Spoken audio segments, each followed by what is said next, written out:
Hi, welcome back. We come to theism, and we're just going to go over the handout for right now, and I'll explain some more when we get to the problem of evil. I'm going to refer you to some passages from David Hume, the arch skeptic.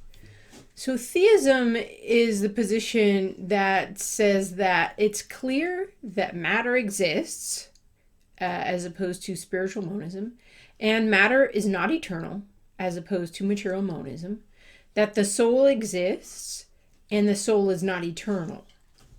So in theism, only some is eternal. God is eternal, everything else is temporal. Remember, eternal has no beginning and no end, temporal has a beginning. In contrast to material monism, spiritual monism, and dualism, those are the other positions that we've looked at on the square of opposition. So some things we need to talk about in theism. So if we were to draw the house, so to speak, theism has been inconsistent in terms of its epistemology. Sometimes reason rules, sometimes tradition rules, sometimes fideism rules. And if you've studied the history of philosophy at all, you'll see that it fluctuates.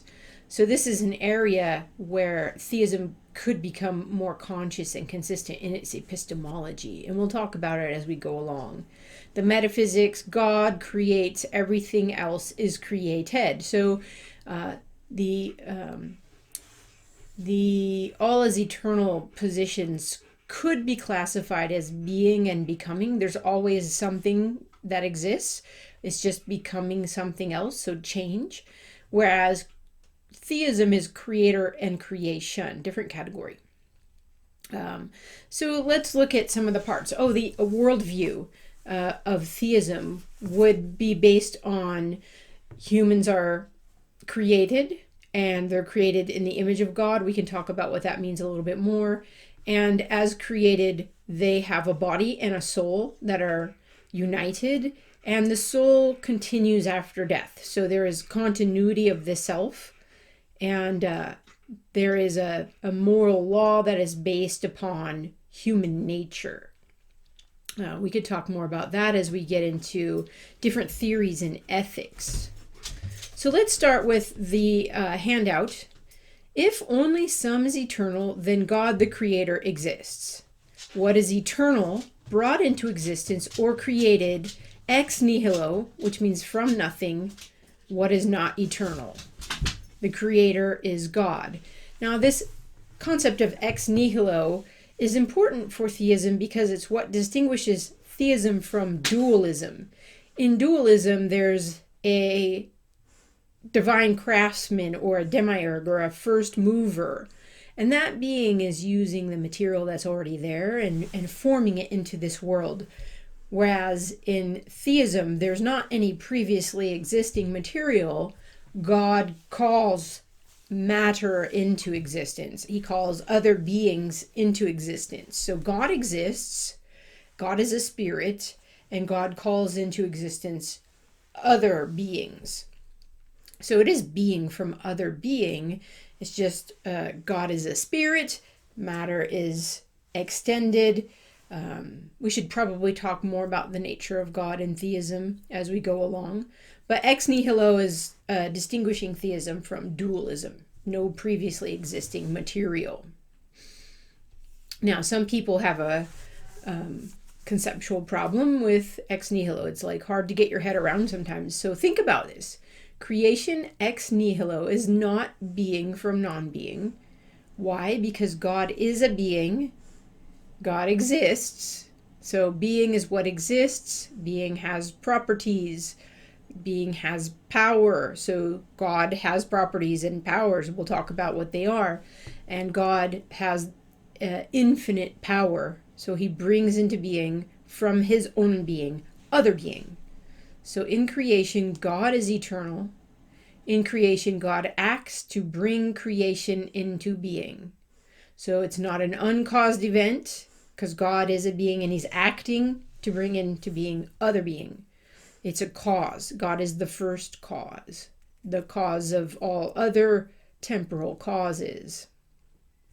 All right, so that's to clear up some possible objections to the idea of a creator God. Point 3, creation is not a change in God's being. So some people want to know why did God create, or how did God create? So these are objections that come up sometimes. It's not an uncaused event. It's not a unique event. So we have to explain these objections. So it's not a change in God's being. Theism is not the same as pantheism, where all is God and God is all. And here's an analogy of how we can imagine God creating. Okay, we can only think about it from a finite perspective. So finite beings can't know as God knows, but we could know analogically. So an analogy. The analogy for the creation of matter is by a mental event causing a physical event. So think about this. I am thinking about moving my arm right now.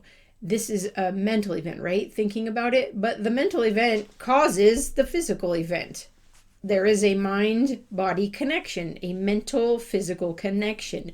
So we could say, okay, I can imagine God, who is a spirit, a thinking thing, a personal being, causing something physical by thinking it. So thinking is a kind of power. The analogy for the creation of spirit is procreation. So how can God create other souls or, other spirits? Well, think about this. Life flows from the parents in human context and becomes other than the parents. It doesn't decrease the parents, and it becomes a new being. So if humans are a body and a soul, then our souls also come from parents. And so we can have an analogy.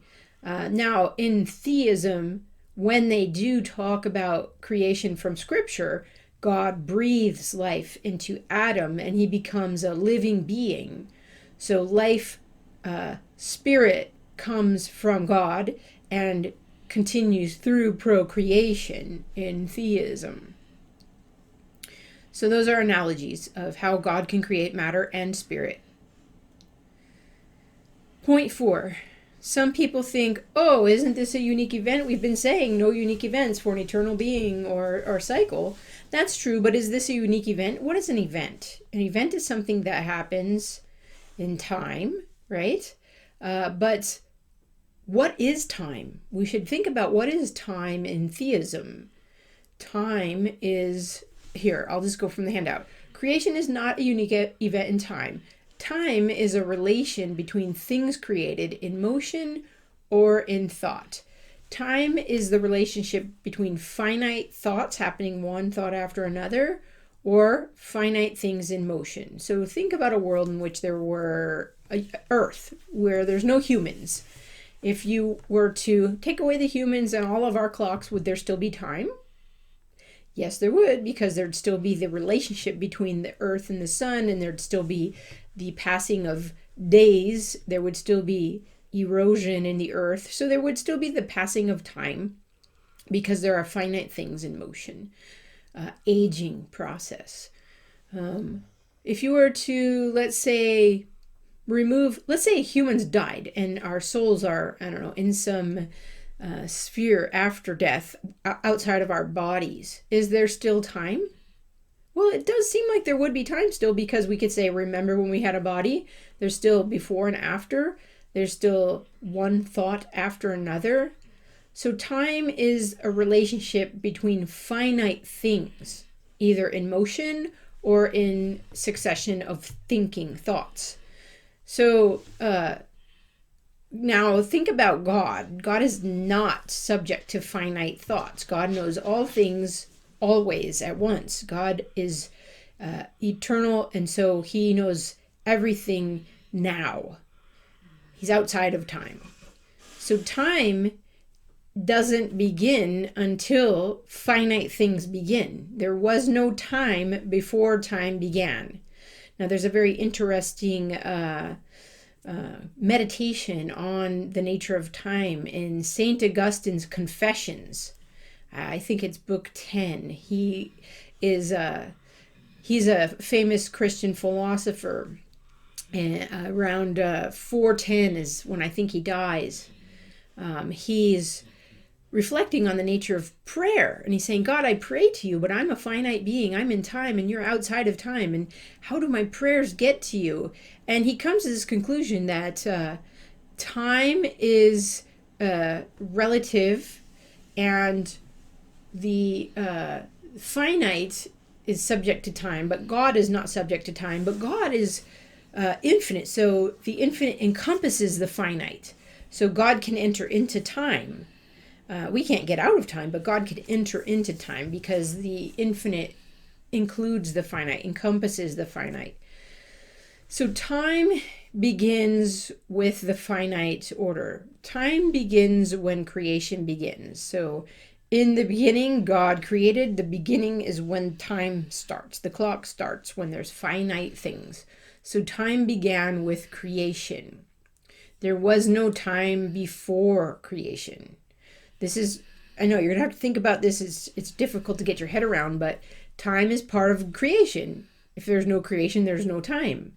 As soon as you have something that's finite, then you have time, right? So there was no time before time began.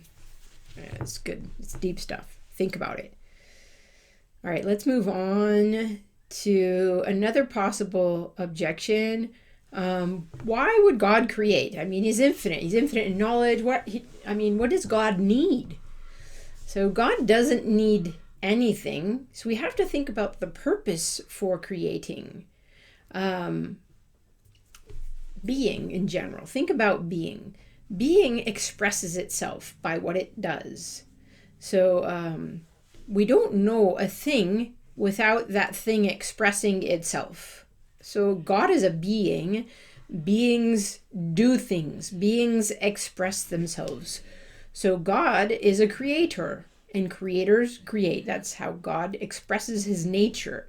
So God creates because he is. That's what he does. He's a creator, so he creates because it's his nature to create. And to be is to express one's being. So if you are a creator, you will express your nature by creating.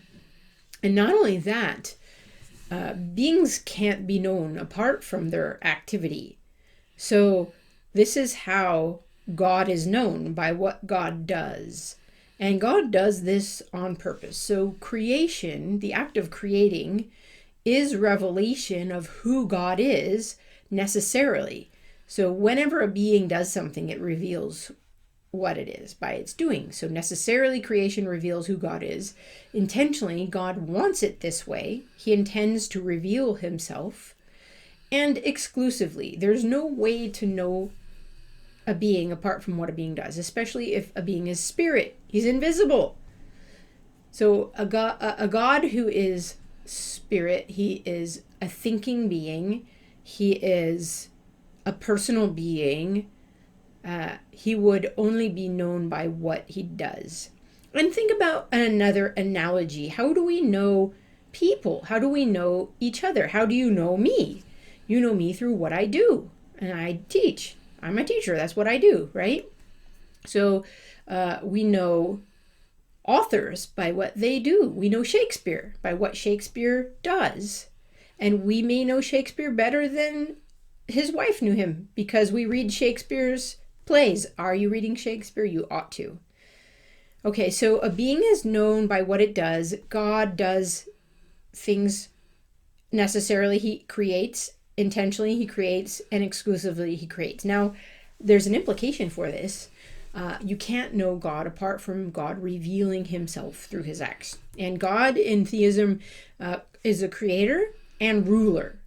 So God is known through his works of creation and providence.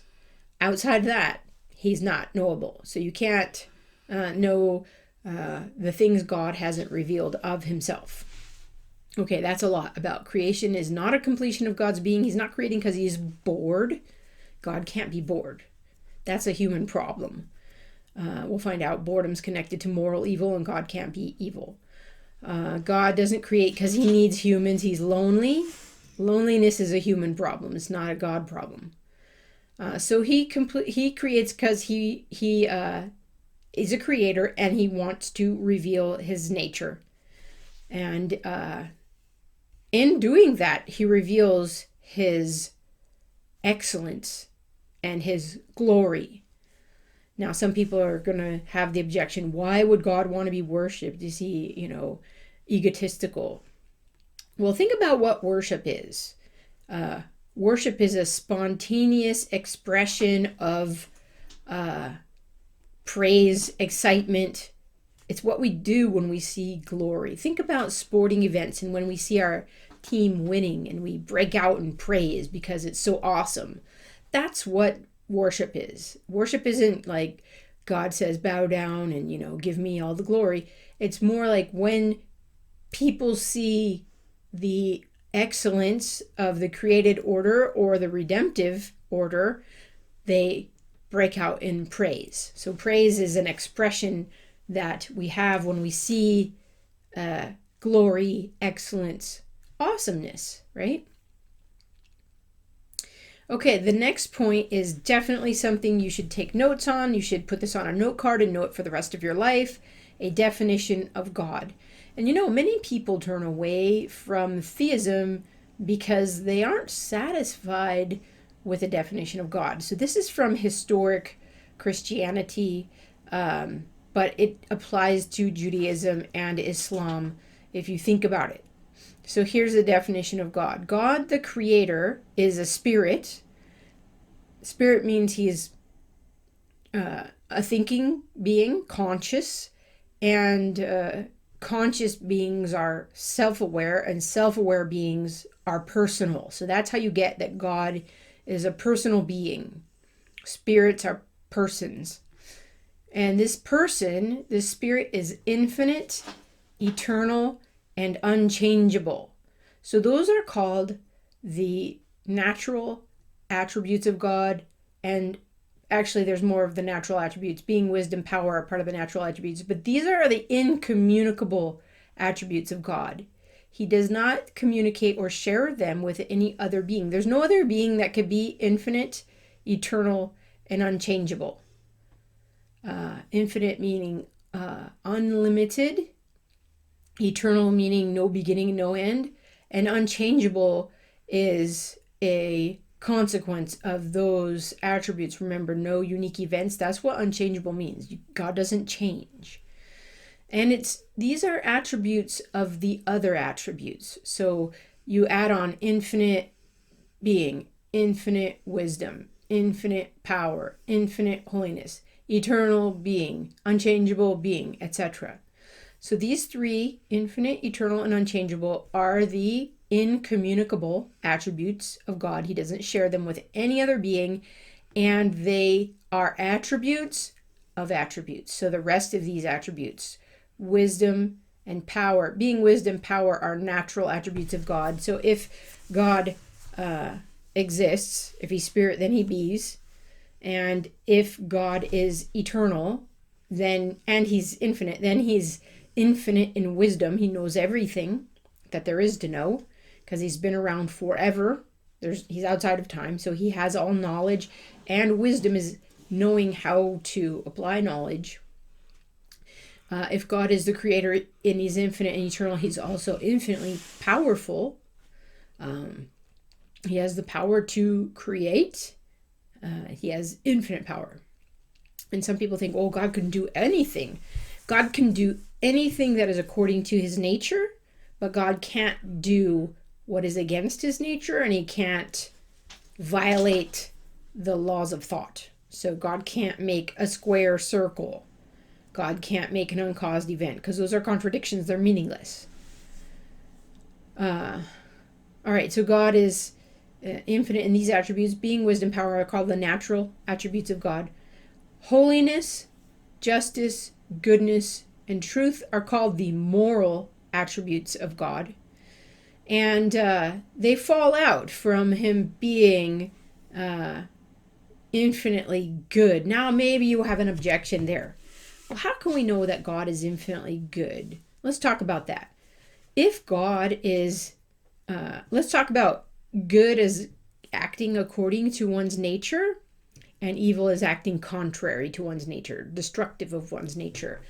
So if God is infinitely evil, here, let me go back. Here are the options. He's infinitely good, infinitely evil, or infinitely good and evil, or he's indifferent. So infinite evil, let's look at that. If he's infinitely evil, then he's infinitely acting contrary to his nature. His nature is to create. If he's infinitely evil, it would be don't create. So if he is infinitely evil, we wouldn't have a creation. He'd be infinitely self-destructive. If he's infinitely good and evil, then he'd be infinitely creating and infinitely destroying, and that would be contradictory. We wouldn't have a creation. So he's infinitely good. Now, when we look at David Hume, we'll see, could God be indifferent? Perhaps. We'll look and see. So he's infinitely good. And if he's infinitely good, then he's concerned with justice. He's concerned with holiness. He's concerned with truth. Those are the moral attributes. Now, I want to back up one more step. We've talked about in theism, they say that humans are created in the image of God. So humans are finite, temporal, and changeable in being, wisdom, power, holiness, justice, goodness, truth. So humans share in the natural and moral attributes of God. So we're like God in having those attributes, but we're unlike God in that we have those attributes in a finite, temporal, changeable way. That was a long discussion on the nature of God, but I think it's important because a lot of people use this word God and they mean different things by it. This is a historic definition, and we should also note that historic theism, which is different than popular theism. Popular theism is like maybe 95% of the people out there hold to, and it's not very conscious and consistent. It's not very thoughtful. It's maybe concerned more with practical and psychological things rather than truth. And so historic theism is more conscious, but notice it's more or less conscious and consistent in understanding the nature of God. So the more people are engaging on a philosophical level, on a level of thinking it through, the more conscious and consistent they ought to be. Okay, but this will also help us to understand why there's different, ways of being theist, different levels. There's a popular level, there's a historic level, and there's a philosophical level. And as we go down, they become more and more conscious and consistent. So the philosophical level would be the most consistent. I feel like I want to pause here because we're going long and I want to spend some time on 7 and 8 because we need to talk a little bit about faith and reason since we're talking about the philosophical level, and we need to talk about why theists hold to scripture. So I'm going to pause here. What we started today was talking about the theistic worldview. We started talking about the nature of God, some possible objections to the idea of God as creator, and hopefully that answered some of the questions you might have had. Next time we'll talk about general revelation and faith and reason, and then we're going to look at the problem of evil. The problem of evil occurs when you have infinite power and infinite goodness and evil in the world. Okay? That's going to be the major objection to theism. So can we overcome that objection? All right, we'll be right back.